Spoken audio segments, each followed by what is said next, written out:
A 17-year-old student in Nigeria just killed himself for failing his exam.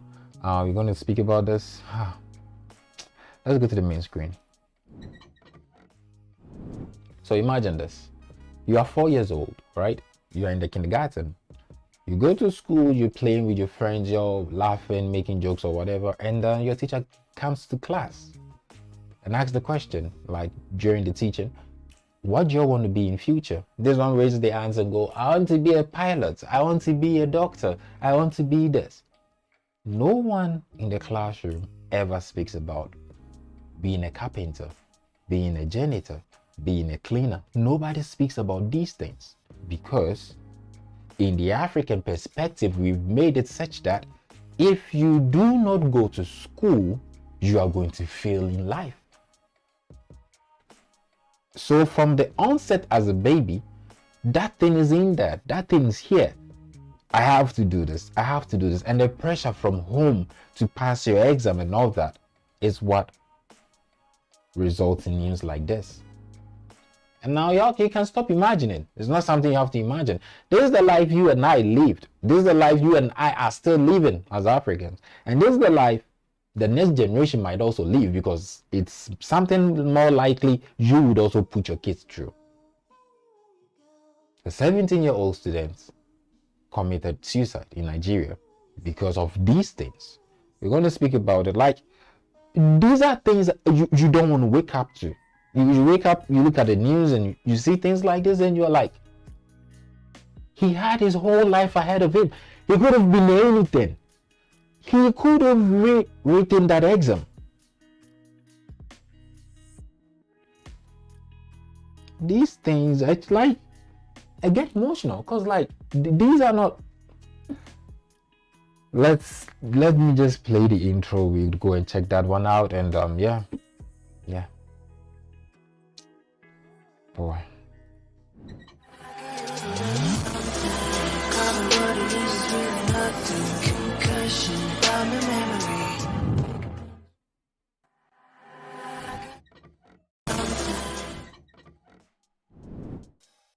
Okay, so there it is. 17-year-old student commits suicide. Allegedly commits. How would you use allegedly in this? Okay, commits suicide over failure to pass promotional exam in Kwara. Okay, so here is a typo. I've read the news on many other sites, but I like how this website looks. That's why I always keep coming to them. So a 17-year-old student from Offa Grammar School, Offa local government area of Kwara State, has I wish I could take the name out, has reportedly committed suicide as a result of his failure to pass his promotional examination from SS1 to SS2. Wow. And whenever we talk about things like mental health, making sure we have people who are versed in this area in schools, like counselors, like psychologists and all these things, these people are not listening. These so-called politicians. I know so many people in Ghana right now that are holding a degree in psychology. They are holding a degree in counseling or whatever, and they cannot find jobs. Meanwhile, these secondary schools, they are there. These kids need people to talk to them, but no. And the mentality that we live in as Africans, even if you to open up to an individual and be like, bro, this is how I'm feeling, it's just going to be, oh, it's nothing. How can you say you're stressed? It's like in Africa, you cannot say you are depressed, you are stressed, or you're having anxiety. You cannot. You imagine going to that right now and be like, oh, mom, I'm depressed. But I'm like, are you stupid? You see, I just went into default setting. I just started speaking my local language. They don't even look at you and be like, are you stupid? Are you hungry? Go get some food. If you try to open up to your wife about being depressed, it's the same thing. She might probably even think you're cheating. If a lady is to open up to the husband, it's the same thing. What is making you depressed? Do you need money? No. This kid had his whole life ahead of him. I think when it comes to things like suicide,